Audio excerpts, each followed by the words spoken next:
Bonjour les amis, bienvenue dans ce nouvel enseignement concernant l'Apocalypse. Alors nous avons déjà vu avec cette église, cette assemblée, nous avons vu les 7 sceaux et aujourd'hui nous allons entamer les 7 trompettes. Alors avant de commencer, comme à notre habitude, nous allons prier. Seigneur, te disons merci, Seigneur, de ce que tu nous donnes la possibilité, Père, de partager encore ta parole, mon Dieu, mon roi, Seigneur, aujourd'hui. Seigneur, nous te prions, mon Dieu, mon roi, Seigneur, d'être avec nous encore une fois, Père éternel. Seigneur, nous te prions de toucher les cœurs.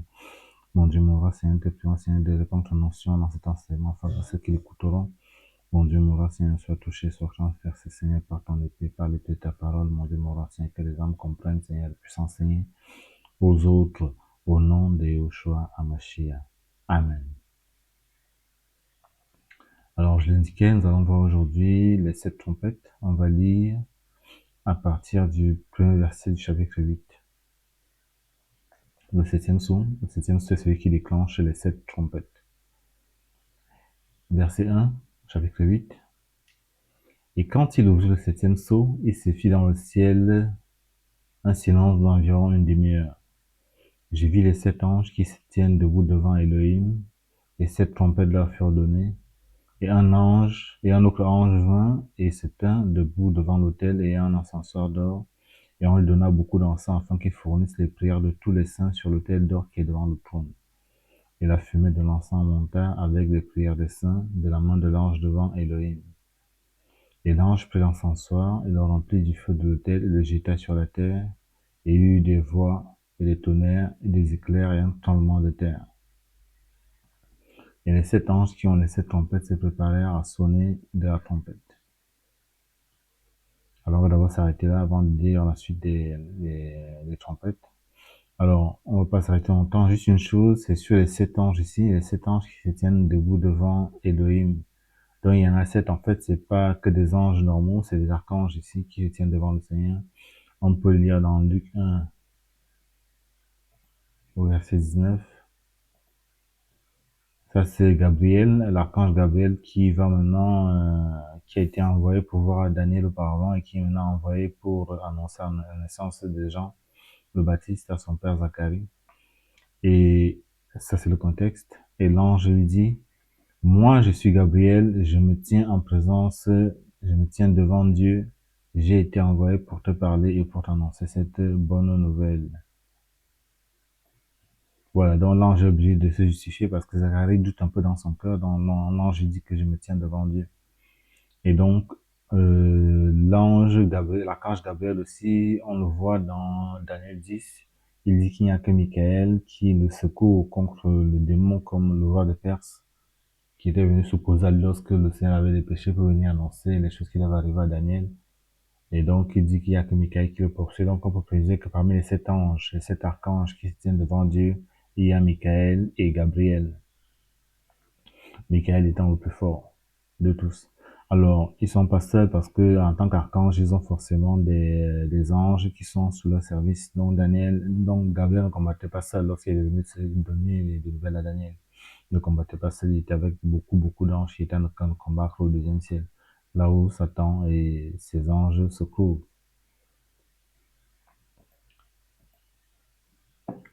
Alors voilà pour les anges qui se tiennent debout devant Dieu.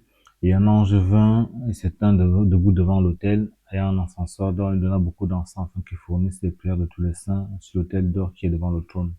Donc on s'aperçoit ici que toutes les prières que nous faisons en tant que saints, saints dont nous avons été sanctifiés par le Seigneur, dont nous sommes saints, et sanctifiés et séparés du monde. C'est pour ça que nous appelons saints. Il ne s'agit pas des saints de l'église catholique romaine ici, hein. Il s'agit en fait de ceux qui ont été sanctifiés par le Seigneur et qui ont le Saint-Esprit.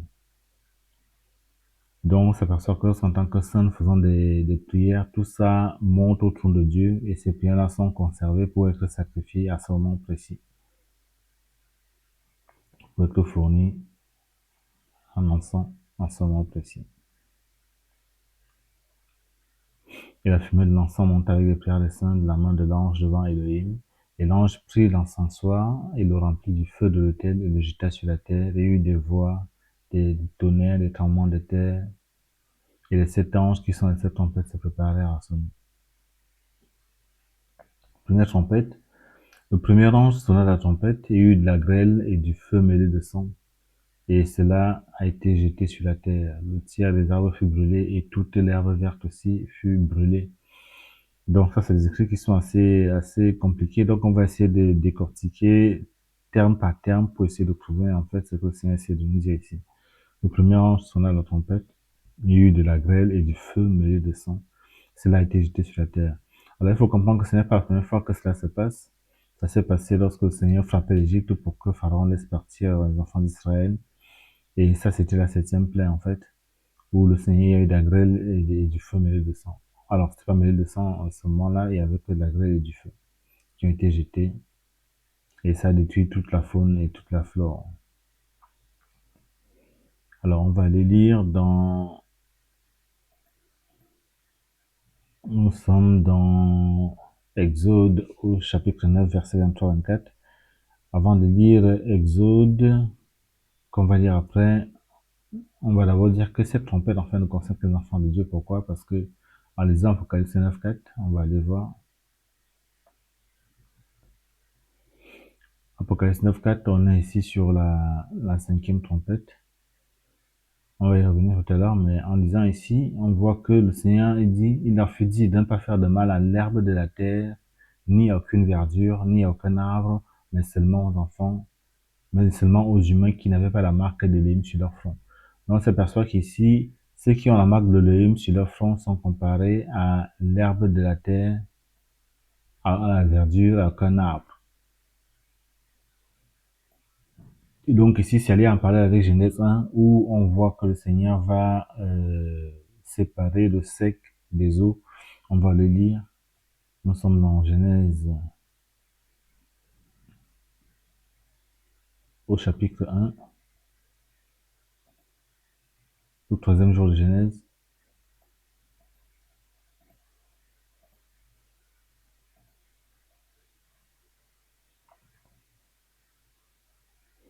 où le Seigneur va séparer la terre avec le sec d'avec les eaux, et il va s'aimer dans la terre. Donc on avait dit la dernière fois qu'on en avait parlé que, effectivement, je vais lire ici,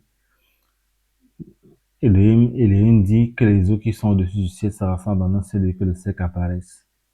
Et cela fut ainsi, et Dieu appela le sec terre, et il appela la mer des eaux mer. Et Dieu vit que cela était bon. Donc ici, on s'aperçoit que la mer représente les incroyants, et le sec représente ceux qui ont la foi. C'est pour ça que le terme terre, en fait, quand on lit dans l'Apocalypse, signifie, en général, ce n'est pas systématique, mais signifie en général, il signifie la foi, ceux qui ont la foi. Et donc, ceux qui peuvent avoir la foi, dans lequel le Seigneur vient s'aimer sur la parabole des quatre terrains, et ça produit de l'herbe, ça produit de l'arbre portant du fruit, et ainsi de suite.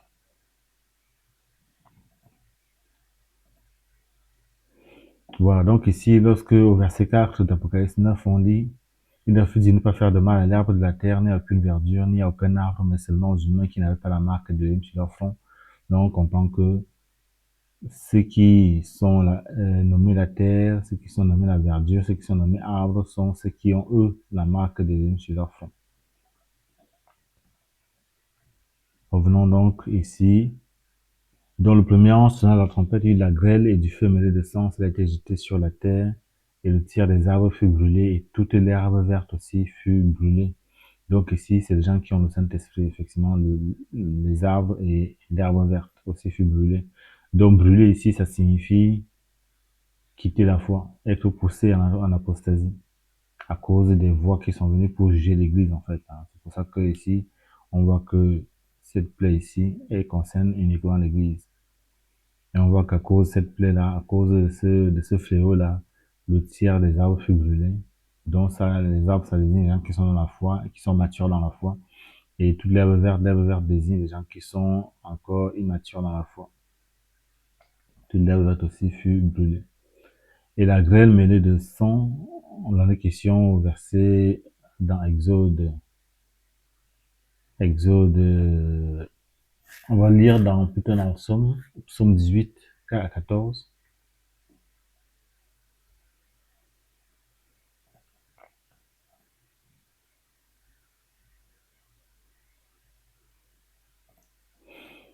Nous sommes dans Psaume chapitre 18. C'est un psaume parmi les plus importants. au verset 14, parce qu'ici, le Père vient au secours du Mashiach. Et au verset 14, on peut lire, Jéhovah tonna dans les cieux et Lion fit retentir sa voix avec de la grêle et des charbons de feu. Donc, on s'aperçoit ici que la voix du Seigneur est en lien avec la grêle et les charbons de feu. La voix du Seigneur est en lien avec la grêle et les charbons de feu. Donc, lisons-le aussi dans Exode chapitre 9, verset 25 à 23.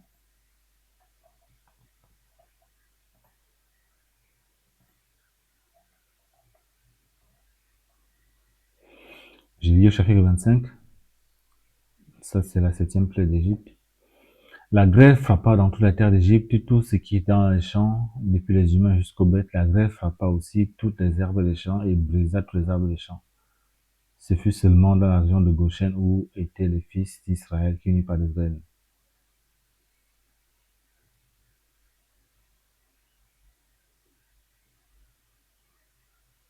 Au verset 23, c'est marqué, et Moïse, Moshe, c'est Moïse, Moïse étendit son bâton vers les cieux et Jéhovah donna des voix.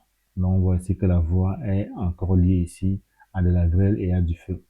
Jéhovah donna des voix et de la grêle et le feu avançait sur la terre.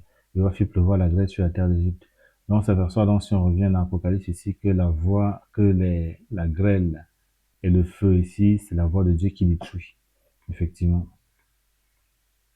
C'est la voix de Dieu qui détruit.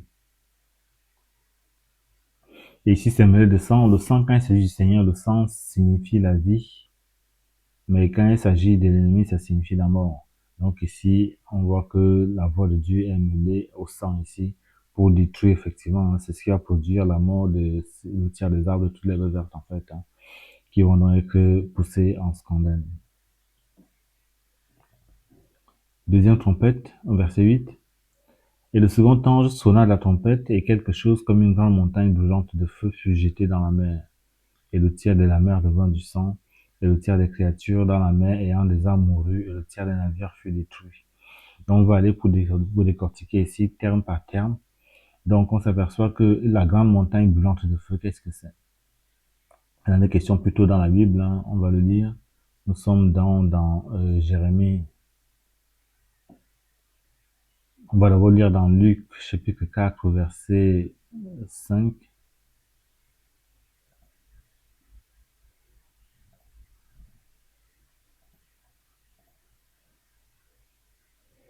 Au verset 5, c'est le diable ici qui est en train de tenter le Seigneur, le Mashiach.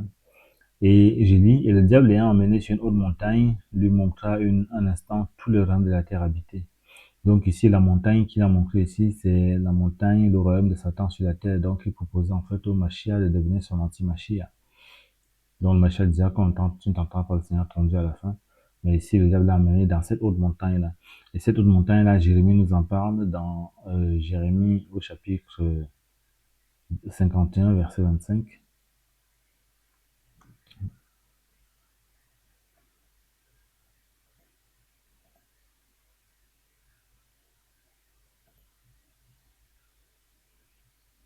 Le chapitre 51, Jérémie parle du jugement de Babylone. Je conseille la lecture. Un mec en parlait avec Apocalypse, chapitre 18. Voilà, donc le Seigneur, en jugeant Babylone, il dit, au verset 25 de Jérémie 51, il dit, me voici contre toi, montagne de destruction, déclaration de Jéhovah, qui détruit toute la terre. Je tendrai ma main sur toi et je te roulerai du haut des rochers et je ferai de toi une montagne embrasée. Voilà. Donc, on tombe ici sur ce qui sera fait de Babylone, sera roulé comme du haut des rochers et fait comme une montagne embrasée. Et donc, cette prophétie-là, c'est ici sa réalisation en fait. Nous sommes dans Apocalypse, chapitre 9, au verset 8. Voilà, donc voilà la grande montagne embrasée. La grande montagne embrasée, c'est Babylone, qui est jetée dans la mer ici. Jetée dans la mer, ça veut dire précipité dans le monde. Parce que Babylone, qui est donc l'église apostate, était une église qui était à part. Et parce que cette plaie-là, elle a infesté les nations entières. Donc ça, c'est le début de son jugement, effectivement.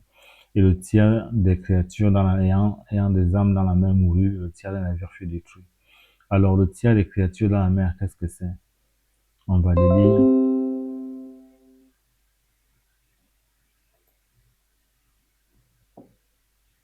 Le tiers de la mer devant du sang, ça veut dire que le tiers des incroyants sont pervertis. Dont le sang, c'est ici la mort. Donc, ça veut dire quoi? Ça veut dire qu'il n'y a plus d'amour, il n'y a plus de bien, il n'y a plus de vérité. Les gens sont systématiquement mal intentionnés dans cet état de fait-là. C'est pour ça que les gens, le tiers des gens du monde sont maintenant mal intentionnés, en fait. Hein. Même demander un simple renseignement à quelqu'un sur son itinéraire devient un risque qu'on prend actuellement. Donc, cette trompette-là est déjà, en fait, sonnée. Donc, les gens sont mal intentionnés en général. Le tiers des créatures dans la mer ayant des âmes moulues, ça veut dire quoi? Ça veut dire que on devient une âme vivante quand on reçoit le Saint-Esprit, comme c'est le cas dans Genèse 2, verset 7, on n'ira pas lire. Donc, ici, les âmes vivantes aussi, on peut lire dans Genèse 1, verset 20 au verset 21.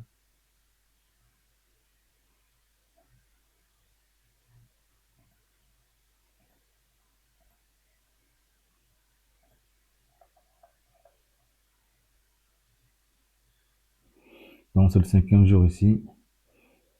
Donc, Dieu dit que les eaux produisent en abondance des animaux vivants et que les oiseaux volent sur l'étendue du ciel. Les animaux vivants ici qui sont produits dans les eaux, c'est quoi? C'est les gens qui sont dans les nations mais qui ont le Saint-Esprit. C'est ça qu'il faut comprendre en fait, hein, parce que dans Genèse, c'est des étapes successives pour arriver à un état d'homme en fait, hein, que le Seigneur a mis en place pour sauver l'humanité. Parce qu'il a sauvé l'humanité, il a créé l'humanité qui est devenue tohu informe et vide.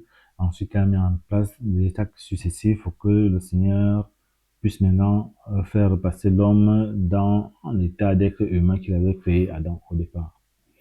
Et donc, ici, on s'aperçoit que les animaux qui sont vivants ici en abondance désignent les gens qui sont dans la nation, qui ont le Saint-Esprit.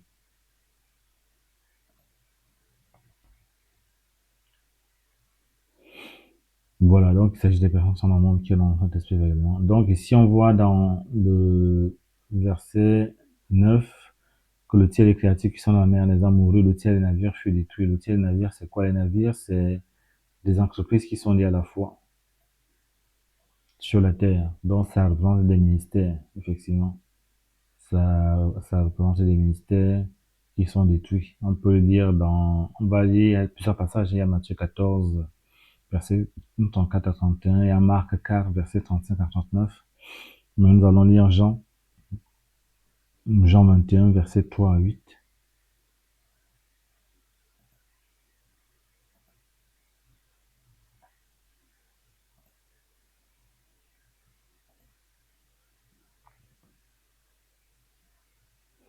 Donc ici, Simon Pétrus va maintenant entreprendre une action, c'est-à-dire aller pêcher sans le Seigneur. Ça veut dire quoi? Ça veut dire aller créer un ministère sans être accompagné par le Seigneur. Il va pêcher toute la nuit, il va rien recevoir ici. On s'aperçoit que lorsque tu vas créer un ministère sans associer le Seigneur avec, personne ne va venir dans ton assemblée, effectivement. Donc ici, lorsque le Seigneur dit jeter le filet à droite, là, ils vont attraper beaucoup de poissons. Non, les poissons, c'est les âmes qui sont dans la mer, les âmes vivantes qui sont dans la mer maintenant pour les amener au Seigneur. Et Shimon Pétrus dit, je vais pêcher, et il dit, nous allons aussi avec toi. Ils partirent donc et montèrent aussitôt dans un bateau, mais ils ne pirent rien cette nuit-là. Le matin étant venu, Yahushua se tenait là sur le rivage, mais les disciples ne savaient pas que c'était Yahushua. Alors Yahushua leur dit, enfants, n'avez-vous pas du poisson grillé? Ils lui répondirent non. Il leur dit, jetez le filet du côté droit du bateau, vous en trouverez. Et ils le jetèrent donc, et ils ne pouvaient plus le retirer à cause de la grande quantité de poissons. Alors le disciple que Yoshua aimait dit à Pétrus, c'est le Seigneur. Shimon Pétrus ayant donc entendu que c'était le Seigneur, signait sa tunique car il était nu, et il se jeta dans la mer. Et les autres disciples vinrent avec le petit bateau, car il n'était pas loin de la terre, mais seulement environ 200 coudées, traînant le filet de poisson. Donc, on vient d'indiquer ici, là, il s'agit d'un ministère que Pierre avait entrepris. Donc, aller pêcher des poissons, c'est aller chercher les âmes qui sont dans le monde, en fait, hein, pour les amener au Seigneur, à Christ. Et dans ce travail-là, il le faisait sans le Seigneur. Dès que le Seigneur arrive et qu'il obéit à la parole du Seigneur, il va maintenant pêcher tellement de poissons, tellement d'âmes que il va avoir du mal à les tirer dans l'eau, quoi.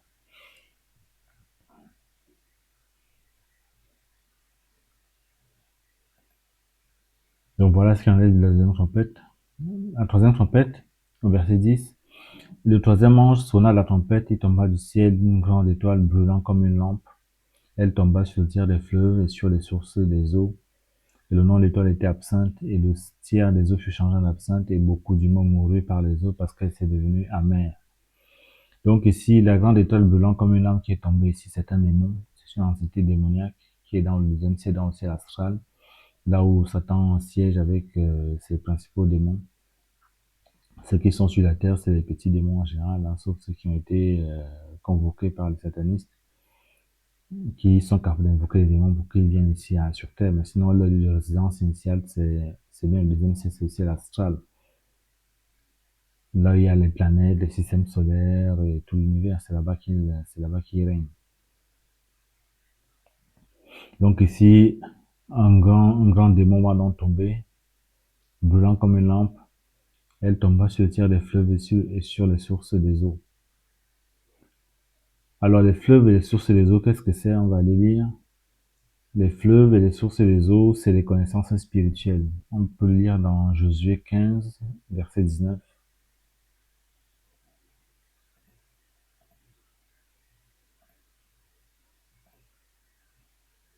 Donc il s'agit ici de la fille de Caleb, qui va maintenant demander à son père de recevoir des connaissances spirituelles.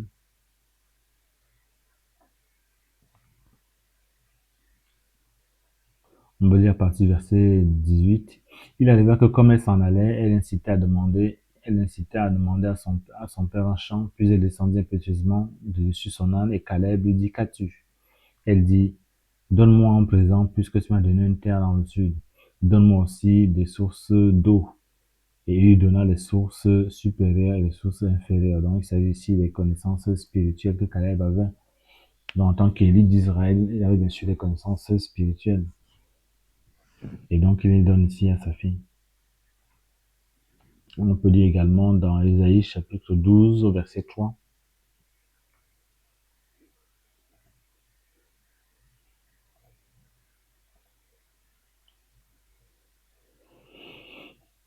Vous puiserez de l'eau avec joie aux sources du salut. Donc ici, il s'agit de connaissances spirituelles qui sont liées au Seigneur, effectivement. Donc on peut également le lire dans Jean au chapitre 4, verset 10 à 14. C'est tout ce que le Seigneur veut que nous ayons parce que les Juifs, ils ont des connaissances spirituelles qui dépassent largement, en fait, hein, celles qu'on a à partir de la Bible, mais ce n'est pas ce que soit le Seigneur. Le Seigneur a donné ça pour que l'ennemi, à cause du manque de foi, effectivement, du peuple juif, ne les écrase pas totalement. Mais ce que le Seigneur veut dans son plan parfait, c'est que nous ayons les connaissances du Mashiach, la révélation complète du Mashiach, c'est ça que le Seigneur veut.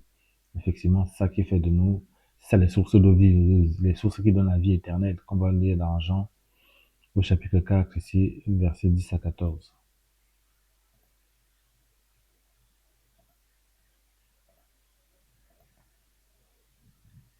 Donc le Seigneur parle ici à la femme samaritaine, et Yeshua lui dit, si tu connaissais le don d'Elohim, et celui qui te dit donne-moi à boire, tu lui aurais toi-même demandé à boire, il t'aurait donné de l'eau vive. Donc le Seigneur, c'est la source par excellence, parce que sa source donne la vie éternelle. Or, les connaissances spirituelles qu'ont les gens, ça ne donne pas la vie éternelle, ça donne le pouvoir de se battre et de ne pas pouvoir s'en sortir de la spirale du mal, en fait. Alors que la connaissance que veut le Seigneur, c'est celle-ci, celle qui donne la vie éternelle. Et c'est pour ça qu'il dira à l'église de Philadelphie, effectivement, parce que tu es faible. Parce que comme ça ne donne pas la force pour se battre avec les dents de lion. Elle donne la force d'être un bon agneau. Et l'agneau, lui, carvera du lait et il n'est pas agressif. Il est innocent. Et comme il est innocent, c'est pour ça qu'il sera délivré, en fait, de la période de la grande tentation qui arrive sur la terre, comme c'est marqué dans Apocalypse 3 sur l'église de Philadelphie, au verset 10.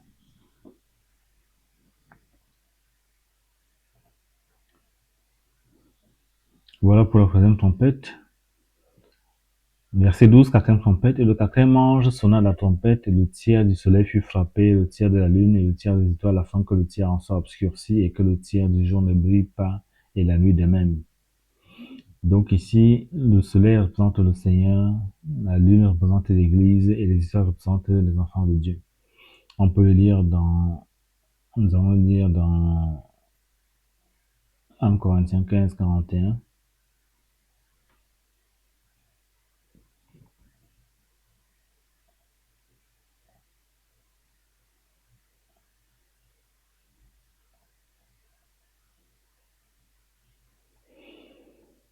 Nous sommes dans 1 Corinthiens 15, 41. Autre est la gloire du soleil, autre est la gloire de la lune, et autre la gloire des étoiles, car une étoile diffère d'une autre en gloire. Donc ici, Paul est en train de parler en fait des récompenses que nous allons recevoir lorsque nous serons au ciel. Et effectivement, ici, il dit, autre est la gloire du soleil, il parle ici du Seigneur. Autre est la gloire de la lune, il parle ici de l'Église. Et autre est la gloire des étoiles, car une étoile diffère d'une autre en étoile. Donc lorsque nous allons ressusciter, nous allons briller chacun à sa façon par rapport à la fidélité que nous avons et par rapport à l'appel du Seigneur pour nous. Donc c'est pour ça que les étoiles seront différentes en gloire, tout comme les étoiles dans le ciel sont différentes en puissance et en grosseur, en taille.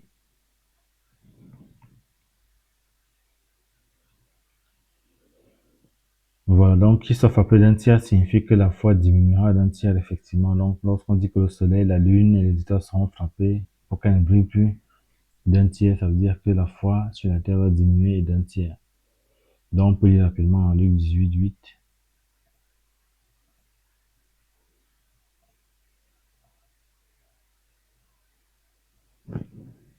Et je vous dis qu'il exécutera la vengeance pour eux avec rapidité. Mais le Fils de l'homme étant venu, trouvera-t-il la foi sur la terre? Donc, si le Seigneur n'a pas trouvé la foi sur la terre, effectivement, lorsqu'on regarde autour de nous, la foi a déjà bien diminué, en fait, hein, plus que d'un tiers d'ailleurs. La foi a déjà bien diminué et ceux qui revendiquent encore le Seigneur ouvertement sont maintenant extrêmement minoritaires. Donc, cette trompette-là a déjà sonné également.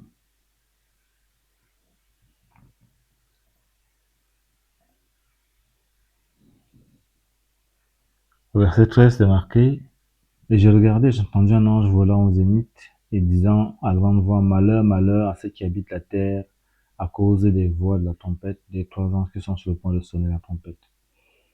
Donc ici, les habitants de la terre, ici ce sont les terriens en général, c'est pas que l'église. Et on passe maintenant à la 5e trompette. Dans la 5e trompette, la 6e et la 7e trompette sont en fait les 3 malheurs principaux. Et le 5e ange sonna la trompette, j'ai vu une étoile qui tomba du ciel sur la terre et la clé du puits de l'abîme lui fut donnée. Donc il s'agit ici d'un démon principal, effectivement, qui est chassé du second ciel là, il se trouve parce que c'est en train de revenir petit à petit. Et donc, au fur et à mesure qu'il vient, les démons sont chassés de là, ils se trouvent dans le ciel, dans le 2e ciel. Et donc, ce démon-là tombe à terre et la clé du puits de l'abîme lui fut donnée. Et elle ouvrit le puits de l'abîme, une fumée monta du puits de l'abîme comme la fumée d'une grande fournaise, et le soleil et l'air furent obscurcis par la fumée du puits. Et à partir de la fumée sortirent des sauterelles sur la terre, et leur fut donné le pouvoir, comme le pouvoir qu'ont des scorpions de la terre. Donc, les sauterelles, dans cette question ici, il s'agit des démons, en fait, hein. C'est juste l'aspect. Parce que les démons ont des aspects des animaux. Donc, c'est pas qu'ils soient des animaux, mais ils ont un aspect des animaux. Donc, ça indique en fait le caractère qu'ils ont. Et à partir de la fumée sortit des sauterelles, et sur la terre, il leur fut donné un pouvoir comme des scorpions de la terre. Et il leur fut dit de ne pas faire de mal à l'herbe de la terre, ni à aucune verdure, ni à aucun arbre, mais seulement aux humains qui n'avaient pas la marque de l'homme sur leur front. Donc, c'est ce que le passage qu'on a vu tout à l'heure. Donc, ça va faire qu'ici, on leur dit de ne pas faire du mal aux gens qui ont le Saint-Esprit. Mais par contre, aux incroyants, ils vont faire du mal. Il leur fut donné, on les tuer, mais de les tourmenter pendant 5 mois. Et leur tourment est comme le tourment du scorpion quand il pique un être humain. En ces jours-là, les humains chercheront la mort, mais ils ne la trouveront pas. Ils désireront mourir, mais la mort fuira loin d'eux. Le tourment sera tellement puissant que les gens désireront mourir, mais la mort ne viendra pas. Et ces ressemblances sauterelles étaient semblables à des chevaux préparés pour la guerre. Et sur leur tête, il y avait comme des couronnes semblables à de l'or, et leurs faces étaient comme des faces humains. Ils avaient des cheveux comme des cheveux de femmes, et leurs dents étaient comme des dents, comme celles de lions. Elles avaient des cuirasses comme des cuirasses de fer, et le but de leurs ailes était comme le but des chars à plusieurs chevaux qui courent à la guerre. Elles ont des queues semblables à des scorpions et des aiguillons, et c'est dans leur queue qu'était le pouvoir de faire le mal aux humains pendant 5 mois. Donc, c'est pour ça que ces sauterelles, si ces démons, s'ils ont un aspect un peu particulier, donc ici j'en ai décrit, et il y a certaines personnes qui pensent qu'il s'agit des hélicoptères, des chars de combat, des choses comme ça, mais non. Il s'agit en fait des créatures démoniaques ici, il s'agit des démons qui étaient dans l'abîme et qui sont relâchés ici pour juger l'humanité à la fin des temps. Elles ont sur voix l'ange de l'abîme, dont le nom en hébreu est Abaddon. mais en grec, son nom est Apollyon. Donc ça, c'est un ange qui a son trône dans les abîmes, qui siège là-bas dans les abîmes, en fait, et qui dirige tout ça. Il tombe du ciel ici. Le Seigneur, le premier malheur est passé, voici les deux autres malheurs viennent encore après cela.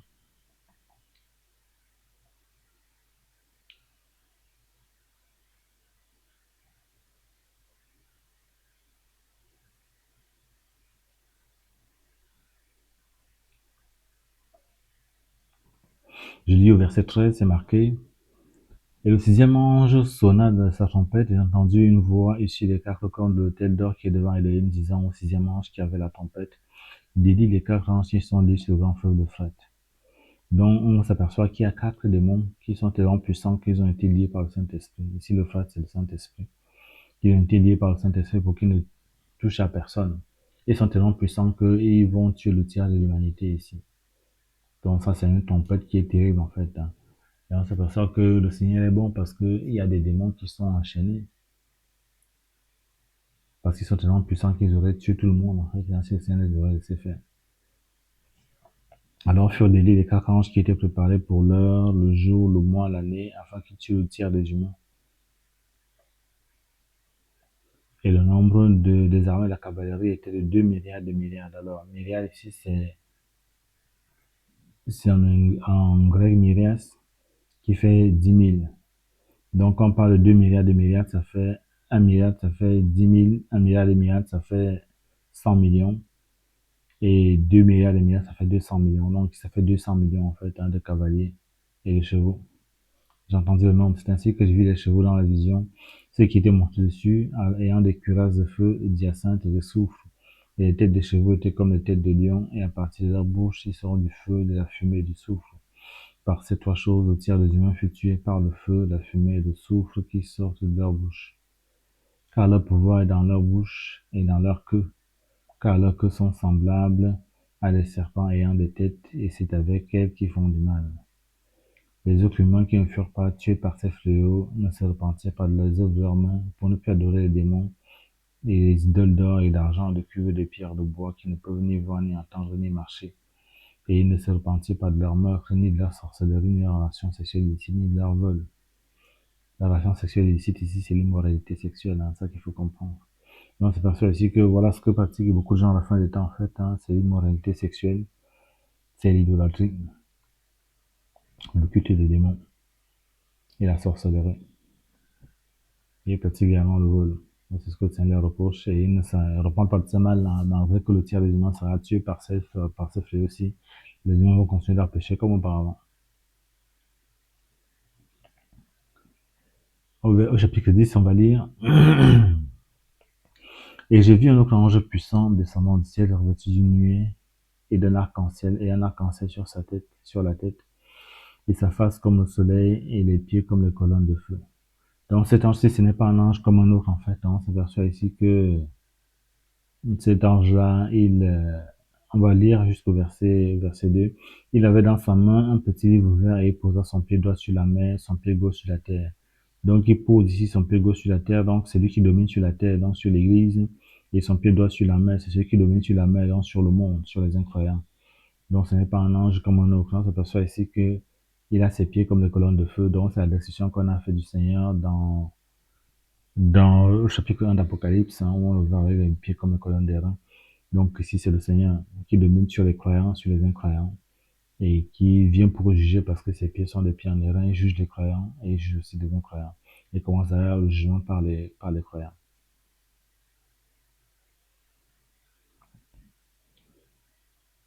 Il cria d'une grande voix comme un rugit un lion. Quand il cria, les sept tonnerres firent entendre leur voix. Et quand les sept trompettes eurent fait entendre leur voix, j'étais sur le point d'écrire et j'entendis une voix issue du ciel me disant, scelle les choses que les sept que les sept tonnerres ont fait entendre, et ne les écris pas. Et l'ange que je voyais debout sur la mer et sur la terre leva sa main dans le ciel et jura par le vent pour les âges des âges qui a créé le ciel et les choses qui sont en lui, la terre et les choses qui sont en elle, la mer et les choses qui sont en elle, qu'il n'y aura plus de temps. Mais que dans les jours de la voix du septième ange, et quand il sera sur le point de sonner la trompette, alors le mystère de l'Élohim s'accomplira, comme il en avait fait annoncer par la bonne nouvelle à ses esclaves par les prophètes. Donc, un de ces prophètes-là, c'est l'apôtre Paul qui a annoncé, parce que Paul était prophète, effectivement, il était apôtre, mais il était prophète aussi.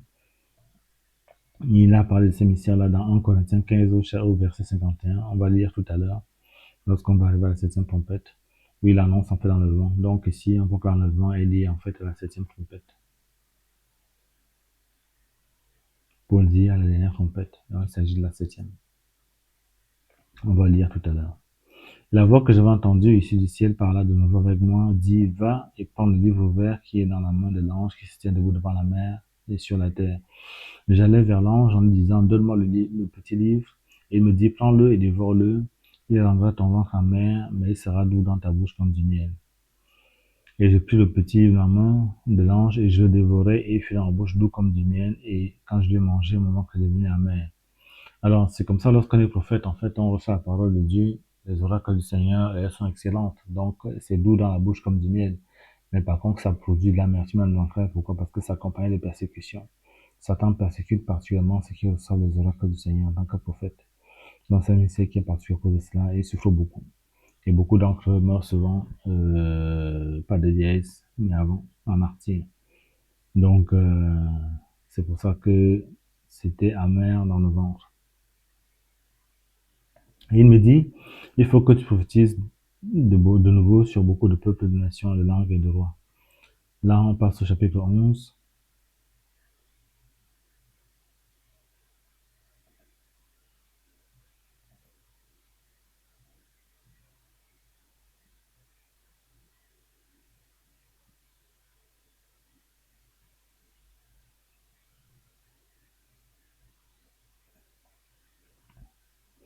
Et l'homme me donna un roseau semblable à une vierge en disant, réveille-toi et mesure le temple de Léhim et l'autel et ceux qui y adorent. Mais le pavé extérieur du temple laisse en dehors et ne le mesure pas, parce qu'il a été donné aux nations, et ils feront au pied de la ville sainte pendant 42 mois. Alors ici, on entre vraiment dans le vif du sujet par rapport au jugement du monde. Donc ici, il s'agit en fait ici de séparer ceux qui seront protégés et ceux qui ne seront pas protégés. C'est pour ça qu'on parle de mesurer ici. Lorsqu'on parle de mesurer dans la Bible, c'est souvent ça en fait. C'est quantifier ceux qui sont protégés dans ce contexte-ci et ceux qui ne sont pas protégés.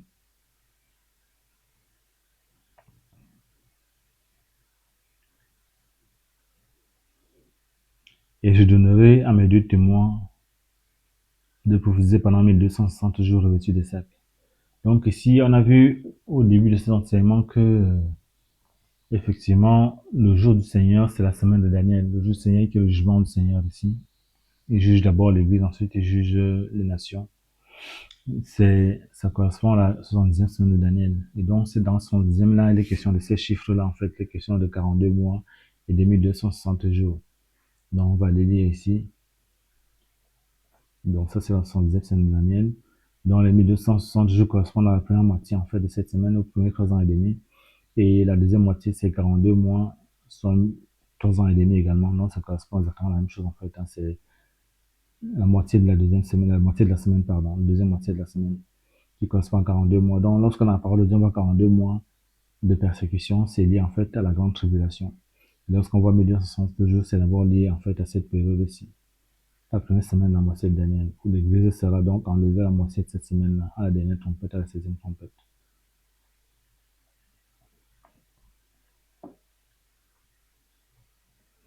Et je donnerai à mes deux témoins de prophétiser pendant 1260 jours revêtus de sacs.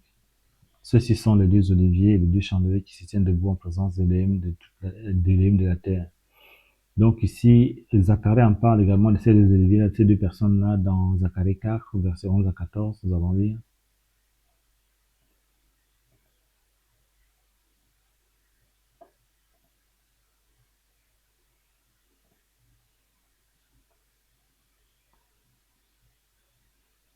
Je répondis et lui dis, que sont ces deux oliviers à la droite et à la gauche du chandelier? Je répondis pour la seconde fois, j'ai dit que ce sont les deux branches d'olivier qui sont près des deux conduits d'or, d'où l'or découle. Il me répondit, ne sais-tu pas ce qu'elles sont? J'ai dit non, mon Seigneur, et il me dit, ce sont les deux fils de l'huile pure qui se tiennent devant le Seigneur de toute la terre. Donc il s'agit ici de deux personnes en particulier, il y a des gens qui disent que c'est Moïse et Élie, mais Moïse et Élie ne peuvent pas revenir, ils sont déjà morts, effectivement. Moïse est mort et enterré. On ne sait pas où d'ailleurs, parce que Satan voulait récupérer son corps pour en faire un sujet de l'idolâtrie. Le Seigneur n'a pas permis, il a envoyé donc l'archange Michael disputer ce corps-là, donc on ne sait pas où il a été enterré. Et Jean-Baptiste qui était Élie aussi, Élie qui était Jean-Baptiste, hein, et c'est lui qui a reçu sa femme. Jean-Baptiste nous dit le Seigneur, lui aussi il est mort, il a été décapité. La parole de Dieu dit dans Hébreu qu'il est donné à l'être humain de une seule fois, après quoi vient le jugement. Donc ces deux-là sont déjà partis et ne reviendront pas avant la résurrection des morts, effectivement. Donc ici, il s'agit de deux personnes en particulier qui vont recevoir une onction extraordinaire pour prêcher la parole de Dieu et enseigner la parole de Dieu durant les 1260 jours ici, la première moitié de la semaine de Daniel. C'est ce que nous dit la parole de Dieu.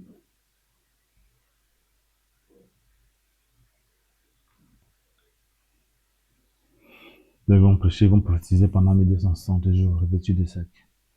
Ceux-ci sont les deux oliviers, les deux chandeliers qui se tiennent debout en présence de l'Élohim de toute la terre. Et si quelqu'un veut leur faire du mal, le feu sort de leur bouche et dévore leurs ennemis. Si quelqu'un veut leur faire du mal, il faut qu'il soit tué de cette manière-là. Donc ici, il s'agit des paroles qui sortent de leur bouche, hein, comme c'est les prophètes d'un très haut niveau, dont les paroles qui déclarent s'accomplissent. Hein. Ils peuvent déclarer n'importe quoi sur n'importe qui, et les choses s'accomplissent. C'est pour ça que le Seigneur parle du feu qui sort de leur bouche.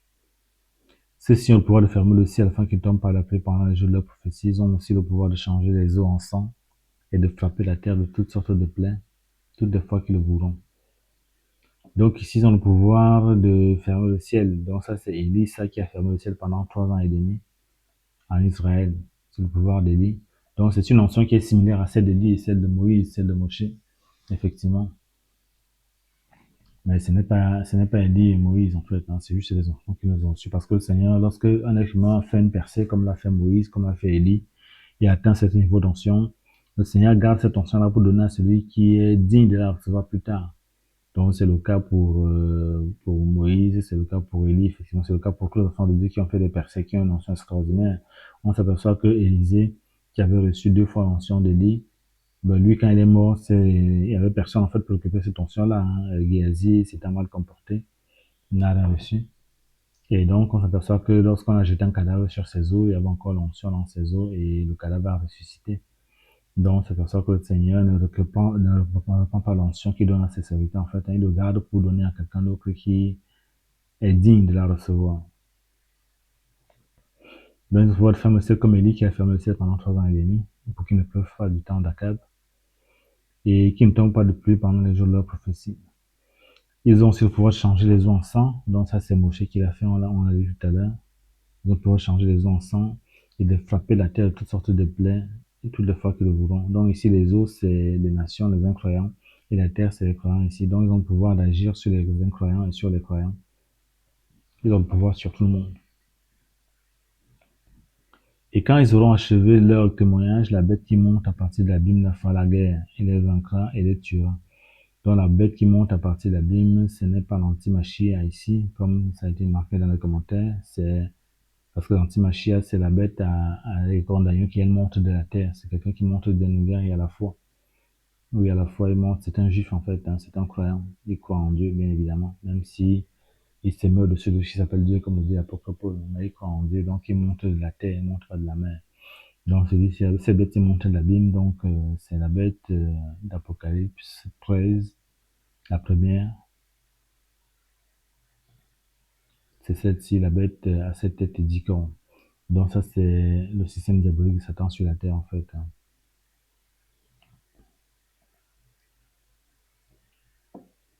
La bête à 7 têtes et 10 cornes. Et quand ils auront achevé leur témoignage, la bête qui monte à partir de la lune faire la guerre les vaincra et les tuera. Donc ce système diabolique-là va leur faire la guerre et ce système diabolique-là va finir par les avoir. Donc ça, c'est la franc-maçonnerie mondiale, hein, organisée, extrêmement bien ficelée, qui est déjà actuellement présente sur la Terre, hein, surtout après le Covid. Donc toute la Terre est déjà sujette en fait, parce que cette bête a 7 têtes, hein, donc elle est dans toutes les nations. Il y a 10 cornes. Donc il y a 10 nations, il y a 10 divisions principales en fait du monde, hein, qui ont été faites aux alentours de... On va en parler plus tard dans l'enseignement, c'est pas le moment d'en parler pour l'instant en tout cas. On s'aperçoit que cette bête-là va leur faire la guerre et les tuera. Leurs cadavres sont sur la place, la grande ville qui est appelée spirituellement Sodome et Égypte. Donc ici, la grande ville qui est appelée Sodome, spirituellement Sodome et Égypte, c'est Jérusalem, bien évidemment. Donc on s'aperçoit qu'ils seront tués par l'église apostate juive. On peut aller lire dans Jérémie 23, verset 14.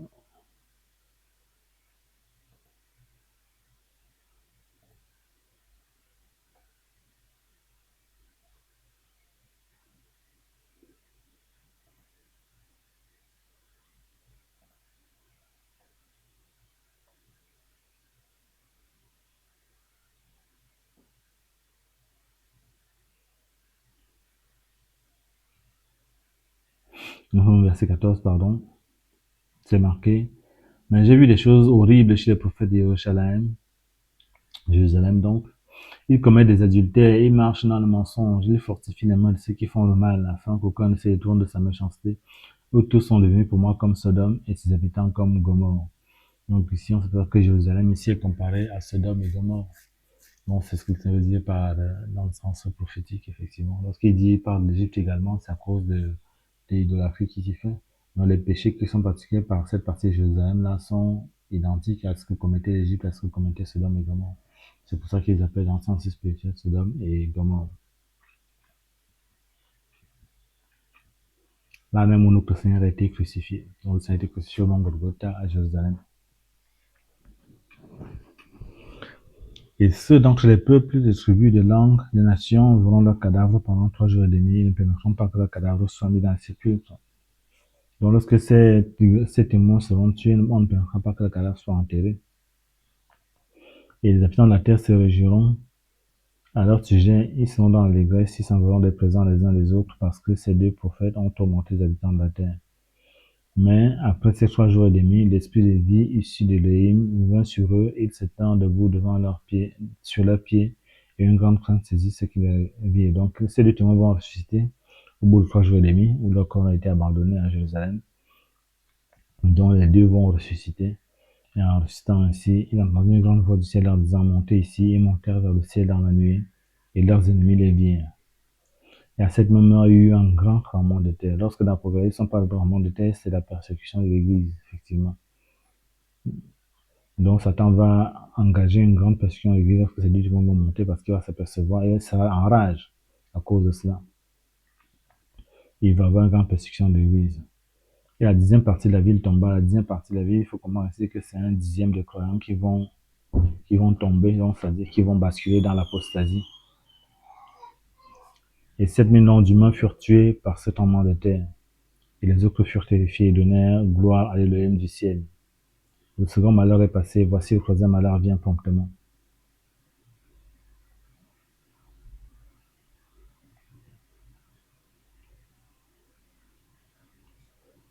Alors, les 7 000 d'humains furent tués, donc c'est 7 000 personnes qui vont mourir physiquement. Mais ici, la 10e partie de la ville qui va tomber, c'est un 10e de la ville qui va basculer dans l'apostasie à cause de la persécution, effectivement. Donc, il y a des gens qui vont mourir, il y a des gens qui vont basculer dans l'apostasie.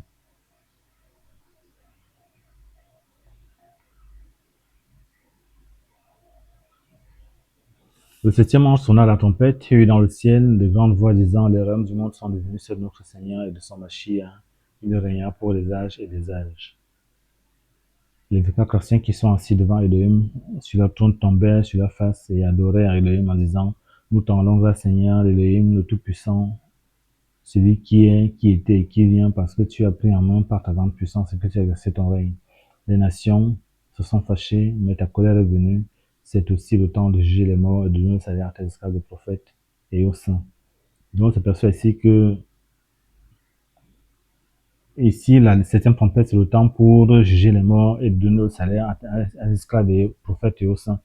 Donc, c'est pour donner des récompenses ici. On va revenir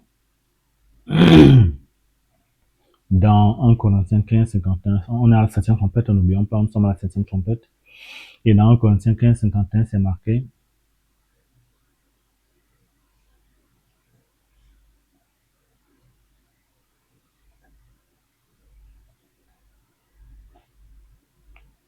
Nous sommes en 1 Corinthiens 15, 51, 53.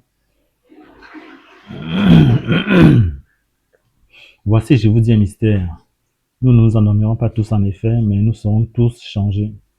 En un atome de temps, en un clin d'œil, la dernière trompette, dont la septième, car on sonnera la trompette et les morts seront réveillés incorruptibles et nous serons tous changés. Donc il s'agit ici de la résurrection des morts qui sont tous changés pour revêtir un corps glorieux avant de retourner au Seigneur dans les airs. Mais il faut que le corruptible révèle l'incorruptibilité, que le mortel révèle l'immortalité. Donc ici, on voit bien que la septième trompette correspond à l'enlèvement de l'Église, effectivement. On va également lire dans 1 Thessaloniciens 4, 15 à 17.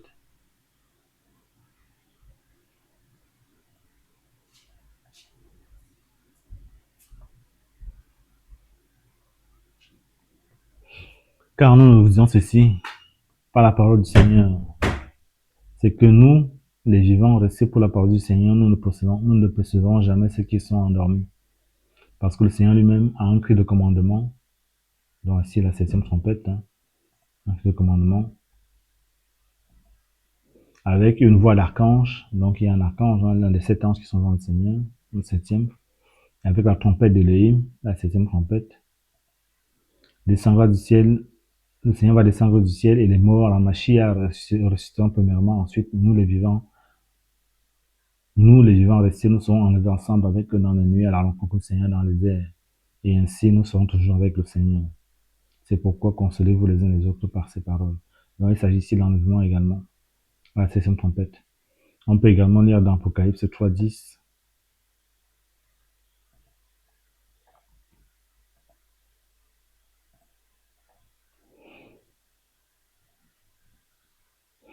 Donc, le Seigneur parle ici à l'église de Philadelphie, et il dit, verset 10, parce que tu as gardé la parole de ma persévérance, je te garderai moi-même hors de la tentation qui est sur le point d'arriver sur toute la terre habitée pour éprouver ceux qui habitent la terre.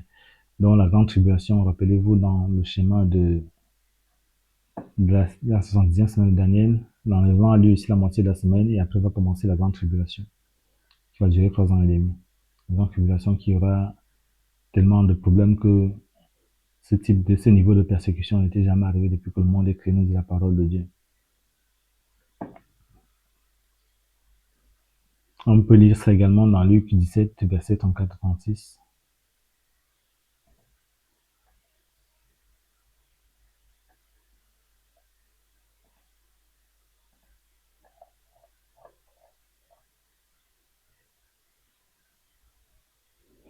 Luc 17, verset 4, c'est marqué, en cette nuit-là, il y aura 2 sur un lit, l'un sera pris et l'autre sera laissé dans un levant, en fait. Dans un couple, l'un peut être pris et l'autre va rester, effectivement, parce qu'il y en a un qui s'est appliqué à la sanctification et pas l'autre.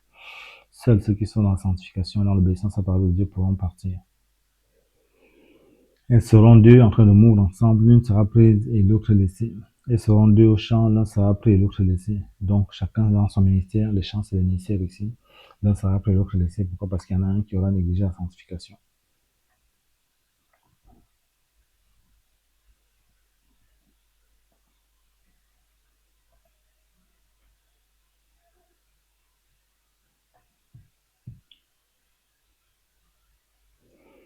Voilà, c'est aussi le temps de juger les morts, de nos saluts à tes prophètes et aux saints, et à ceux qui craignent ton nom, petit, grand, et détruisent ceux qui détruisent la terre. Donc ici, on s'aperçoit que c'est le tribunal de Christ, comme je disais tout à l'heure, le Seigneur parle en fait de ce tribunal-là dans Romains 14, versets 10 à 12.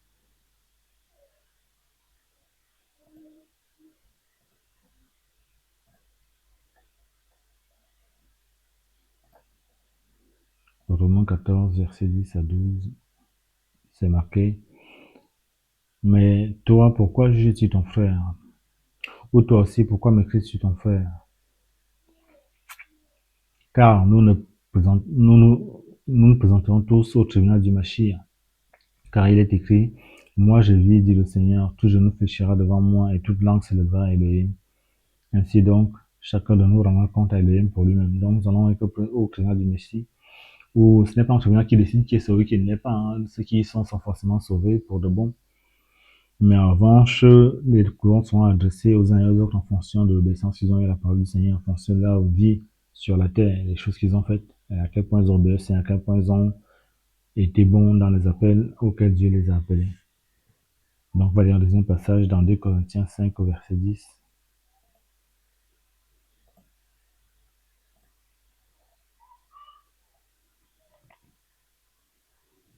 Car il nous faut tous comparer devant le tribunal du Mashiach pour que chacun reçoive selon ce qu'il aura pratiqué avec son corps, soit du bien, soit du mal. Voilà, donc il s'agit ici en fait du tribunal du Messie. Et le temple de Dieu fut ouvert dans le ciel et l'arche sans alliance apparut dans son temple et eut des éclairs, des voix, des tonnerres, un tremblement de terre et une grosse grêle. Voilà, on va rester là pour aujourd'hui. La prochaine fois, nous allons voir Apocalypse 12.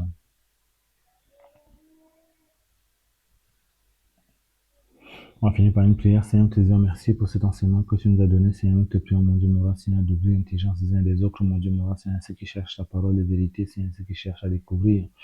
Seigneur, ce que tu nous réserves, Seigneur, en cette fin de temps, mon Dieu, mon Seigneur, que ta grâce soit sur nous, que ta bonté et ta miséricorde demeurent sur nous. Nous te prions, Père, au nom de Yeshua Mashiach. Amen.